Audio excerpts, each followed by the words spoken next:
After years of suffering and bloodshed, the war in Gaza is over. Humanitarian aid is now pouring in, including hundreds of truckloads of food, medical equipment, and other supplies, much of it paid for by people in this room. Civilians are returning to their homes. The hostages are reuniting. I mean, it's beautiful. I'm just watching it backstage. The level of love and sorrow, I've never seen anything like it. It's amazing when you see they haven't seen their mother, their father. They haven't seen them in such a long time, and they lived in a tunnel, a very little tunnel, very deep. And the level of love is just incredible. It's a beautiful thing to see. In one sense, it's so horrible that it could have taken place, but in another sense, it's so beautiful to see. A new and beautiful day is rising, and now the rebuilding begins. The rebuilding is maybe going to be the easiest part. I think we've done a lot of the hardest part, because the rest comes together. We all know how to rebuild, and we know how to build better than anybody in the world. I want to express my tremendous gratitude to the Arab and Muslim nations who helped make this incredible breakthrough possible. And you really did.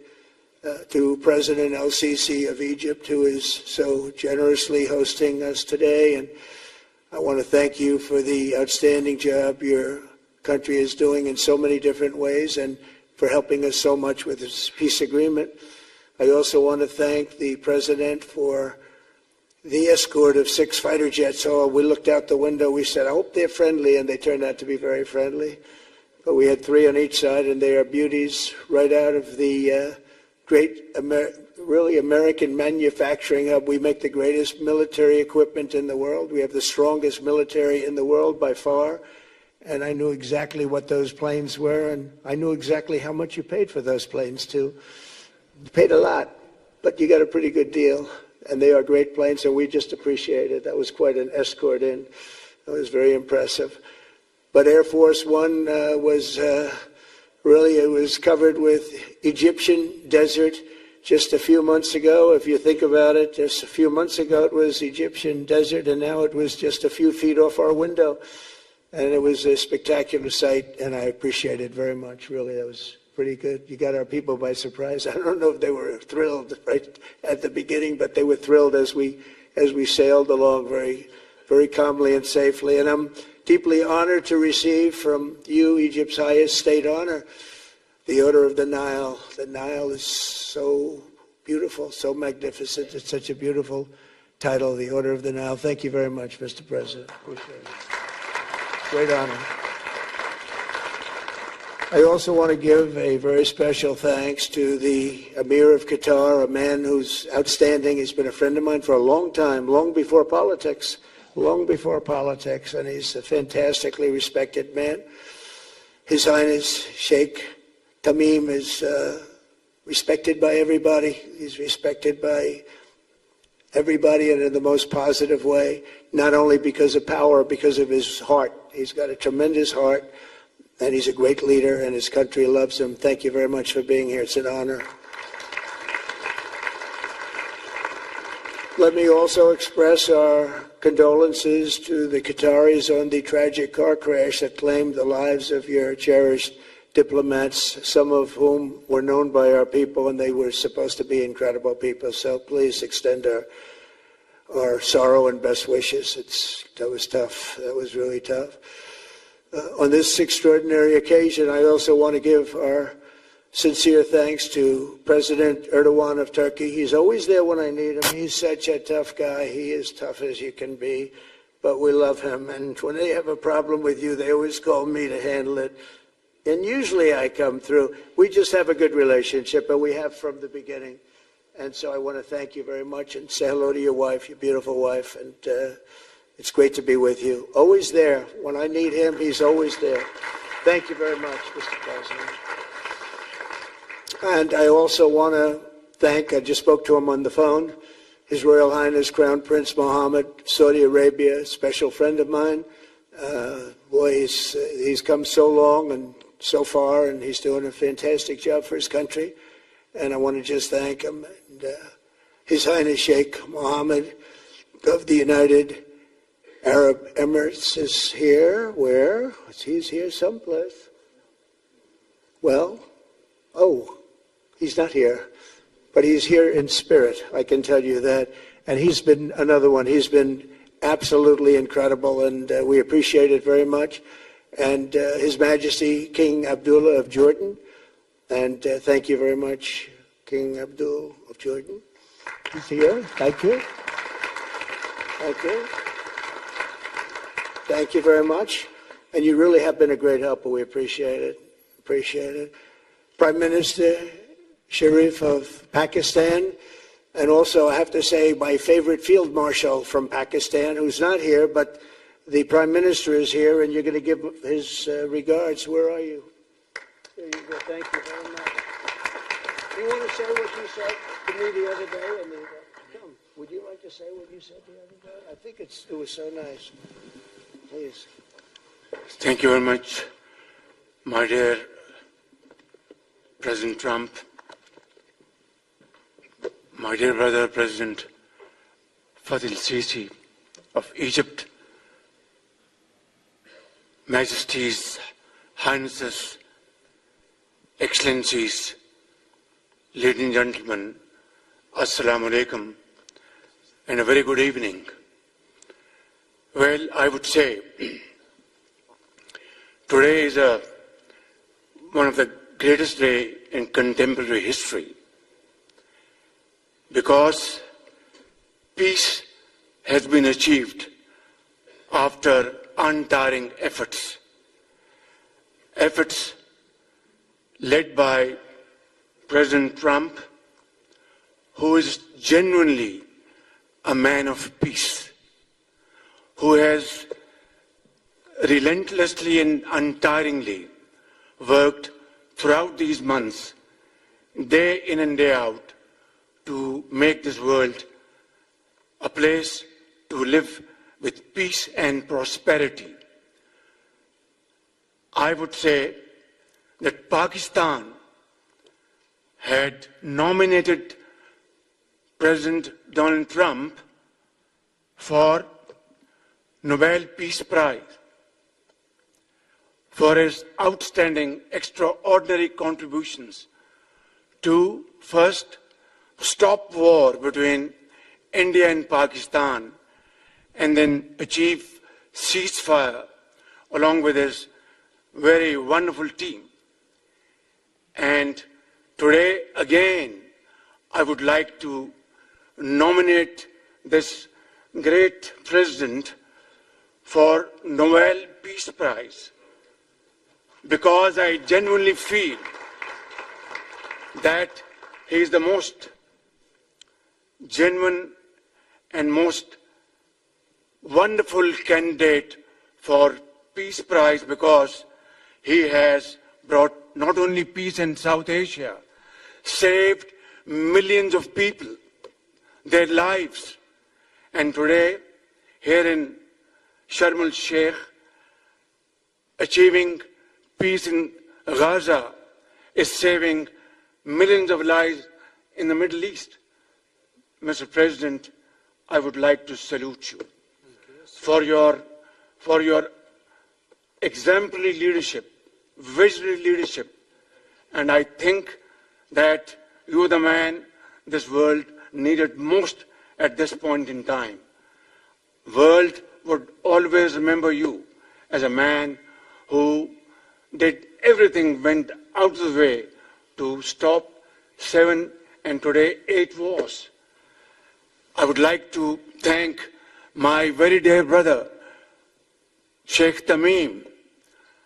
He's Akh al-Shaqiq, who has really worked very hard along with others to achieve peace in this region.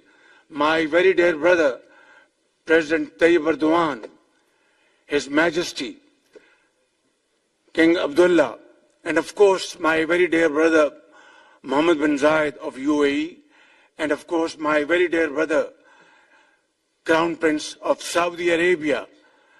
And he has also been very, very helpful and contributed very valuably in this wonderful peace process. Ladies and gentlemen, I wouldn't want to take more of your time. Suffice it to say, had it not been for this gentleman, not only, who knows, India and Pakistan are both nuclear powers. Had he not intervened along with his wonderful team, during those 4 days, the war could have escalated to a level. Who would have lived to tell what happened?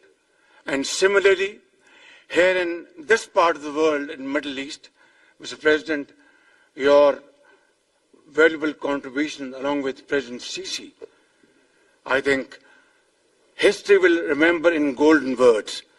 I wouldn't say more, except God bless you, God give you long life to serve like this for all time to come. Thank you very much.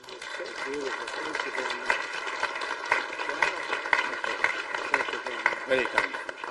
Thank you. Wow, I didn't expect that. Let's go home. There's nothing more I have to say. Goodbye, everybody. That was really beautiful and beautifully delivered. Wow, thank you very much. Also with us is President Prabowo, a very incredible man, of Indonesia. President, come here.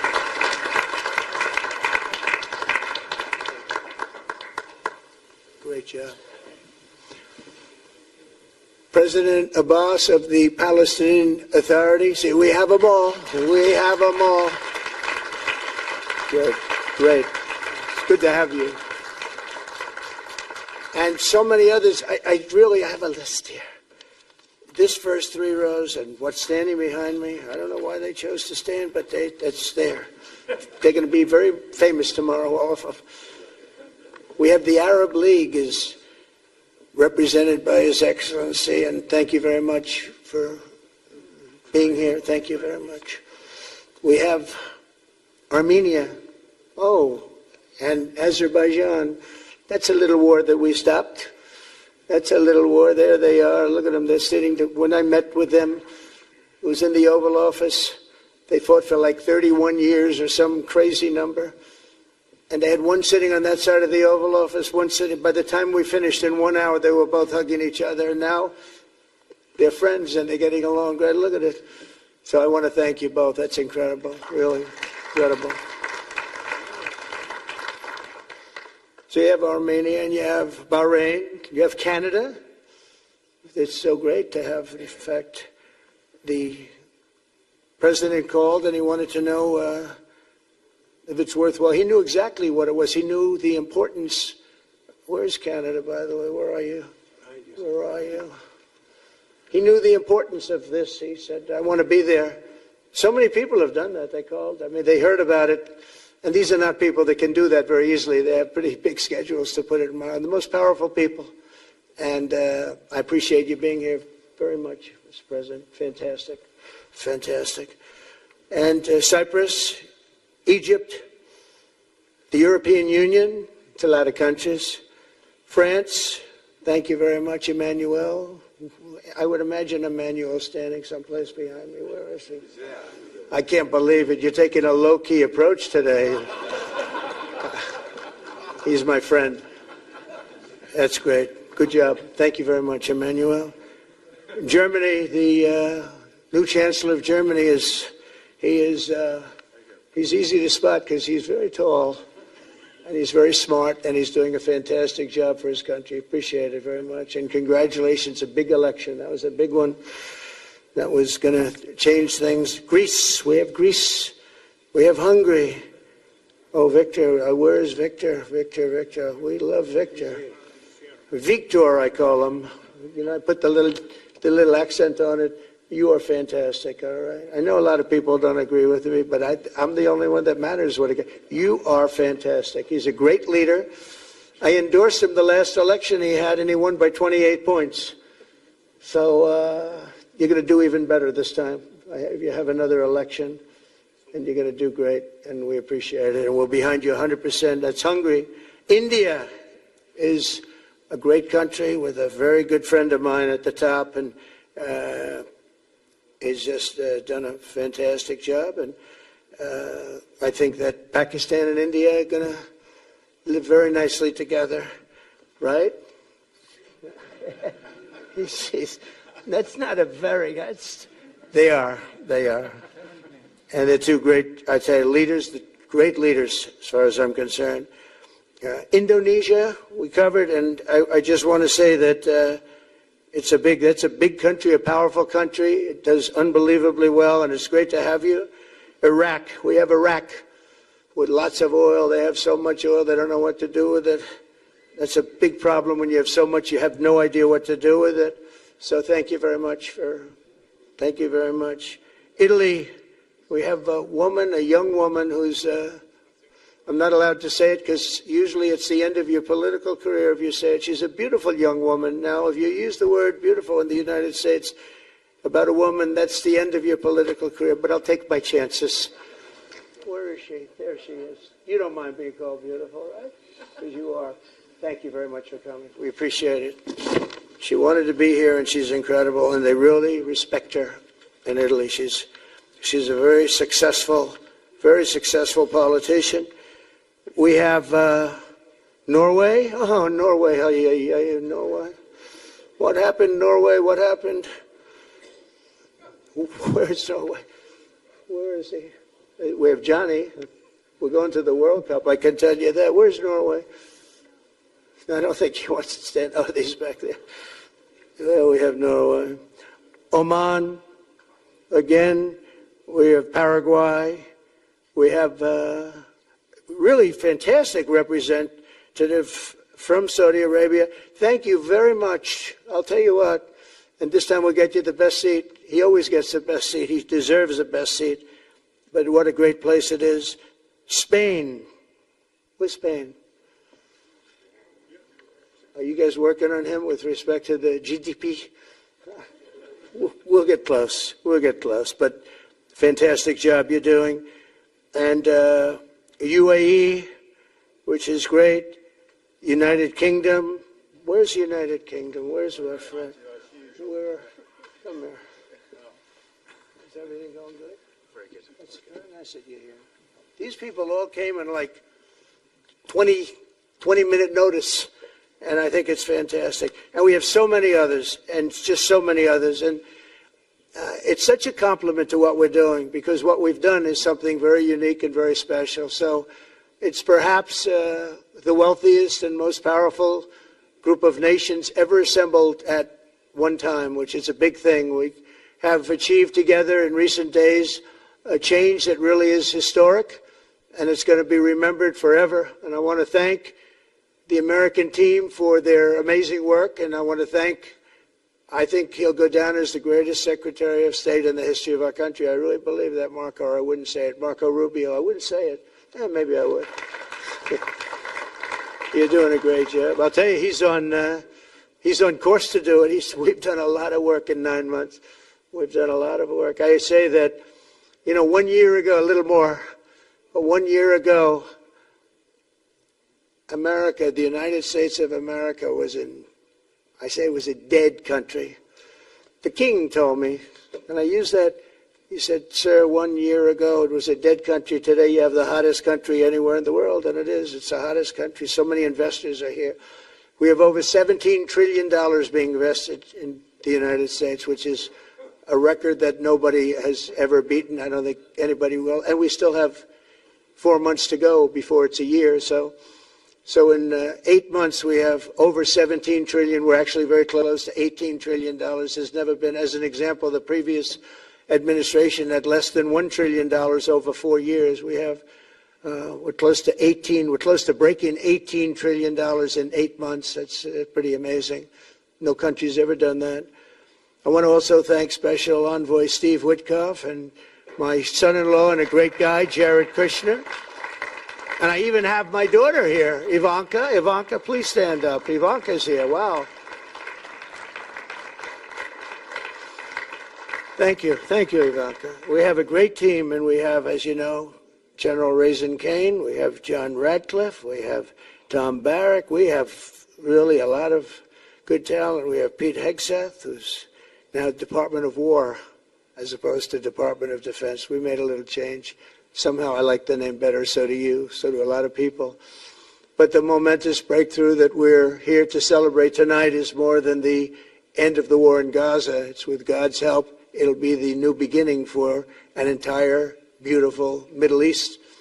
From this moment forward, we can build a region that's strong and stable and prosperous and united in rejecting the path of terror once and for all. We want to get rid of the terror and get on to other things. There are many other things in life that are so good.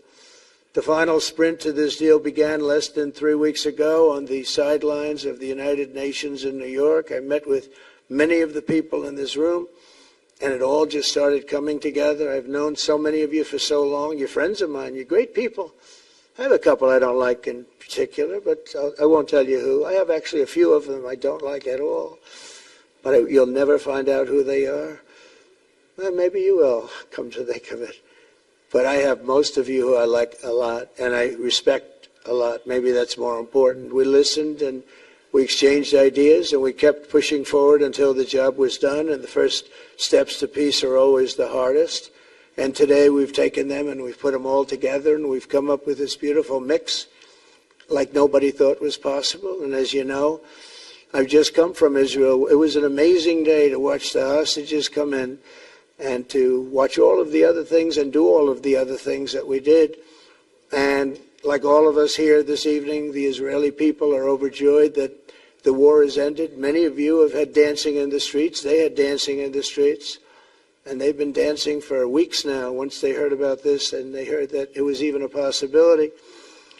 They're elated at the arrival of the hostages and excited to begin this new chapter for the entire region, and it's going to be that. And they are going to be great partners, and I hope everybody's going to join the Abraham Accord. I like to say the Avraham.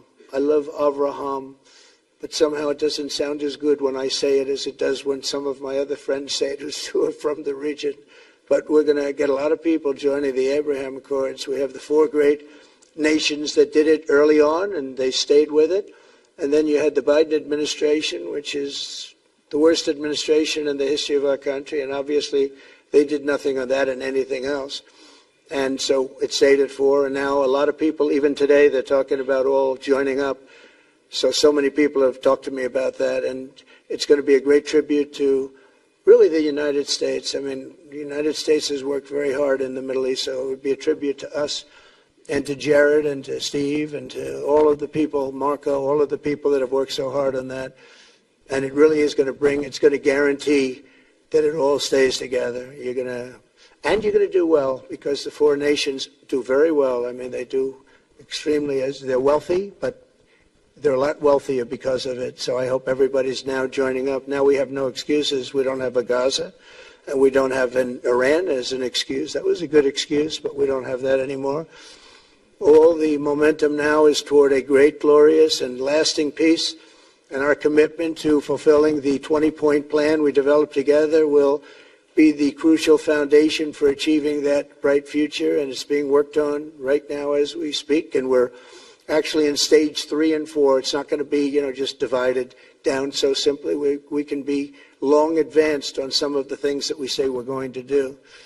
We can take them out of order in a positive way. And we've shown how it can be done with responsible nations like the people in this room, these incredible people in this room, setting aside their differences, seeking common ground, and pursuing a better world for all of us.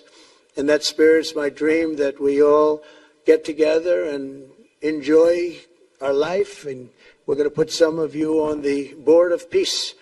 Everybody wants to be on the Board of Peace. They said, would you be the chairman? I say, I'm pretty busy too. But whatever we can do to have peace in the Middle East, it's worth it. But everybody wants to go on the Board of Peace, so we're probably going to enlarge it. We're going to get, and the leaders, the top people, the top leaders, they want to be on the Board of Peace. A beautiful term. At first I wasn't sure, and then I realized how beautiful it is. And for the people of Gaza, the focus now must be on restoring the basics of a good life. We're going to have a lot of money coming into Gaza and a lot of rebuilding and building. It's not so much rebuilding, it's really building, cleaning up and building. And I'm pleased to announce that numerous countries of great wealth and power and dignity have come forward to me just today and over the last week to say they want to help in the reconstruction of Gaza, putting up whatever money is necessary. And the money is, of course, it's a lot of money, but it's not much compared to the value or the wealth of these tremendous countries. And they are ensuring stability and success in the Middle East. So when you think about it, it's a very, very small amount of money is necessary, relatively speaking. And as those commitments are made, I'm going to let the world know who is doing it, because they really deserve great credit for doing it, and they're going to do something that's really monumental. This is a monumental day. This is a monumental moment in the history of the world beyond the Middle East. We've all agreed that supporting Gaza must be done to lift up the people themselves, but we don't want to fund anything having to do with the bloodshed, hatred, or terror, as has happened in the past. And for the same reason, we're also agreed that Gaza's reconstruction requires that it be demilitarized and that a new, honest civilian police force must be allowed to create a safe condition for the people in Gaza. As I said earlier, I intend to be a partner in securing a better future. We're going to be working, you're going to be working with the United States, and we're going to make sure that the Middle East is going to be a safe and secure place. It's a very important place in the world, means so much. There were so many people who said the Middle East, and this has been going for many, many decades, I've read it many times, that World War III will begin in the Middle East. It's not going to happen. That's not going to happen. There was a time that you would have thought it could have, but it's not going to happen. There won't be World War III, hopefully at all, but it's not going to start in the Middle East. We're not going to have a World War III if we're smart. There'll never be a World War III. Our work begins right here and right now. From ancient times, this region has been extraordinarily mixed with respect to people, culture, religions, all of the different elements of national characters, unlike maybe anywhere else on earth. And for 3,000 years, there's been conflict. For whatever reason, there's been tremendous conflict, always conflict. But today, for the first time anyone can remember, we have a once-in-a-lifetime chance to put the old feuds and bitter hatreds behind us. And that's why so many people in this room, they didn't get along. Some did, some didn't, but they're getting along now. This has brought the people together. This is the first time the Middle East crisis has brought people together as opposed to driving them apart. And to declare that our future will not be ruled by the fights of the generations past, which is foolish. So together, let us continue in the spirit of cooperation and goodwill that has finally brought us to this incredible, historic breakthrough. If we do together, we will reach the Middle East's incredible destiny, a safe and prosperous and beautiful crossroads of culture and commerce, faith in humanity and geographic center. This will be the geographic center of the world. So I just want to thank everybody for being here. I want to thank you all for what you've done and for this quick notice. It all came together just at one little period. It just came together. It's, the greatest deals happen that way. If you do anything about deals, that's all I've done all my life is deals. The greatest deals just sort of happen. And that's what happened right here. And maybe this is going to be the greatest deal of them all, not just nation building, not just having to do with this or the political whims. This will be maybe the greatest deal of them all, period. And I want to thank all of you and all of these great nations and this region for what it's gone through and all of the fights it's had, or life over death and hope over strife and harmony over hatred. That's what we want. We want it to be that way because together we're going to forge a magnificent, great, and enduring peace. I want to just end by saying God bless you all. God bless the Middle East. God bless your countries. And God bless you. Thank you very much, everybody. Thank you. Thank you very much. Thank you.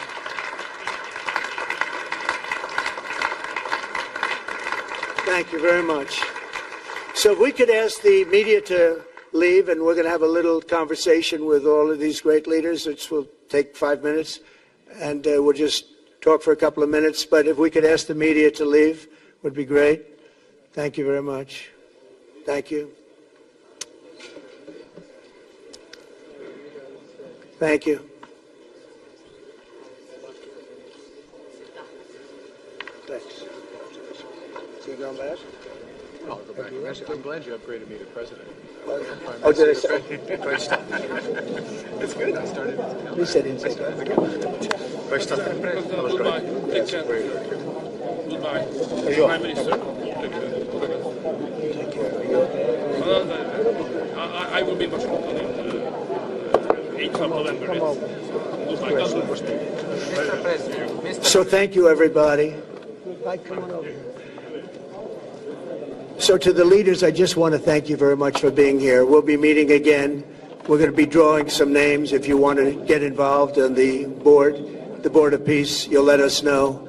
And I just want to thank everybody. This is really a special occasion. Thank you all very much. We'll see you soon. Thank you. Thank you very much. Thank you very much. On Monday in Egypt, President Trump delivered remarks following the signing of a historic Gaza ceasefire deal. He opened by expressing gratitude to regional leaders and describing the agreement as a moment many had hoped and prayed for but few believed possible. He emphasized that the war in Gaza had officially ended, hostages were returning to their families, and humanitarian aid was already flowing into the region to support civilians returning home. The president highlighted the emotional reunions of families and described the scene as both heartbreaking and beautiful. He said that while the conflict was tragic, the rebuilding of Gaza would now begin, calling it the easiest part compared to achieving peace itself. He thanked several Arab and Muslim nations, including Egypt, Qatar, Turkey, Saudi Arabia, the United Arab Emirates, and Jordan, for their key roles in brokering the deal. During the visit, Trump received Egypt's highest state honor, the Order of the Nile, and recounted the symbolic fighter jet escort that accompanied Air Force One upon arrival. He also recognized numerous global leaders present at the event, representing countries from across Europe, the Middle East, Asia, and North America. Their attendance, he said, underscored the significance of the peace deal beyond the region. The president praised the strong international partnerships that made the agreement possible. Pakistan's prime minister publicly thanked him for his leadership, noting his previous mediation between India and Pakistan and nominating him for the Nobel Peace Prize. Trump also spoke about the strength of the U.S. economy, citing record levels of investment as a foundation for its global influence. Looking ahead, he outlined plans to rebuild Gaza with funding from several wealthy nations, emphasizing that the reconstruction would focus on improving life for civilians while ensuring the region remains demilitarized and secure. He framed the ceasefire as more than an end to war, calling it the beginning of a new chapter for the Middle East. He also referenced the Abraham Accords and expressed confidence that more nations would join, strengthening regional unity.